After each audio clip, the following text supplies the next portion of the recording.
We are in the Davis Mountains State Park, and that's near Fort Davis, Texas, in the western part of Texas, south of I-10. And it's a great little site, a lot of mountains. It's still West Texas, it's still hot. So we'll see how that works out with air conditioning on a 30 amp service. And we're heading into the town today, check it out a little bit, and then we're going to go to, where are we going to go to? Fort Davis. Ah, Fort Davis. I knew there was something we were going to go to. Anyway, it is an old Indian fort. Don't know too much about it, but I know it was founded in the 1840s, 1850s kind of time frame. Set up as a military fort, army fort, along the San Antonio to California stagecoach route. Their primary purpose was Indian protection for the stagecoaches, the area, and any settlers that were coming through here on the way to California in the gold rush days. The fort was named for Jefferson Davis, who was the Secretary of War at the time, as are the mountains, and also this is in Jefferson Davis County in the state of Texas. So we'll let you know what we're going to find. Yeah, we're looking forward to it.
We're heading out of the state park and down the hill into the town of Fort Davis. You do go by the entrance to the historic site on the way in.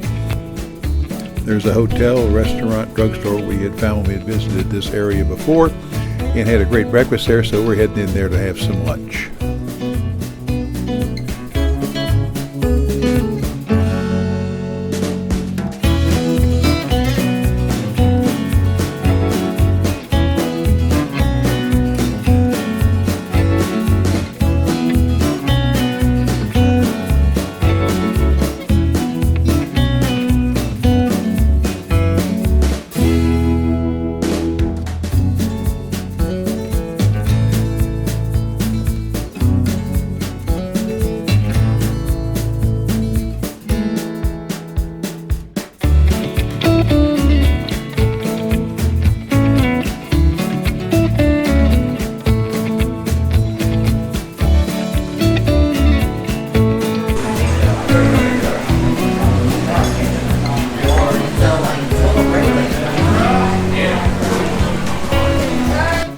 Hi, this is Jim from RV4x40.com. Welcome to the channel today. We're visiting Fort Davis in Fort Davis, Texas, which is in Jefferson Davis County in the kind of southwest part of the state. It's south of I-10, probably about 50 miles. And this fort is considered to be one of the best examples of the Indian era forts from the frontier. It was originally instituted in 1854. Occupied by Union troops up until 1861, when they abandoned it at the beginning of the Civil War. The Confederate soldiers occupied it from then for about another 14 months, at which point it was abandoned, and then reclaimed by the Union forces in, I believe, 1867, where it served up until the 1890s. The primary purpose of the fort was to protect settlers and wagon trains and travelers from the Indians in the area. And there was a road through here from San Antonio to California, which was a gold rush road in those days. And so there was a lot of traffic, and the troops primarily protected them and had various skirmishes with the local Indian tribes, the Comanches, the Kiowa, perhaps some other ones, probably Apache. And so the fort was used for that purpose up until it was abandoned in the late 19th century. So a lot of the buildings are still preserved, a lot of them are gone. I'm sitting on the porch of the hospital building, which is still here.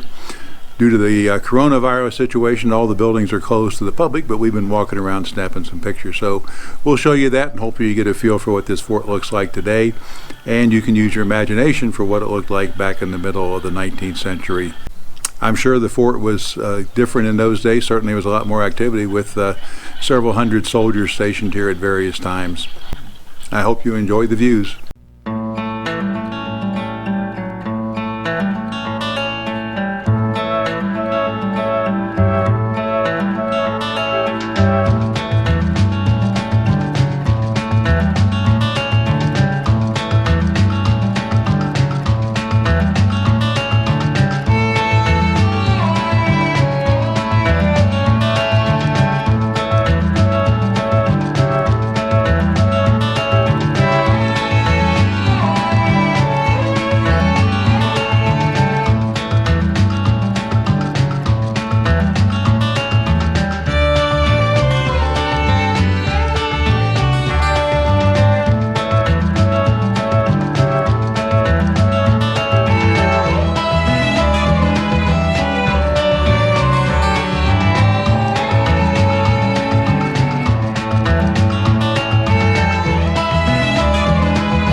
The original fort was built in the Box Canyon, further behind what you will see as the fort today. That fort was occupied up until the end of the Civil War, and when the fort was rebuilt after that, it was built at the new location. Nothing really remains of the original fort, maybe a few foundations, but there are some paintings that one of the officers had made of that particular fort.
In the background you may hear some sounds. They're playing recordings of a troop movement and something that happened back, I think, in the 1870 time frame. Ulysses S. Grant was the president. I got that from the proclamation that they read. So periodically they played bugle calls and the other sounds effects going on, but no soldiers stationed here at the moment. It's an abandoned fort, but looks pretty good for the age of it. If you enjoyed the video, please give it a thumbs up. If you haven't subscribed to the channel already, we'd appreciate it if you would do that. Click on the subscribe button down below, and then see us again next week, and we'll present another video of our travels around. In the meantime, hope to see you somewhere as we travel the highways and byways of America. Have a good day.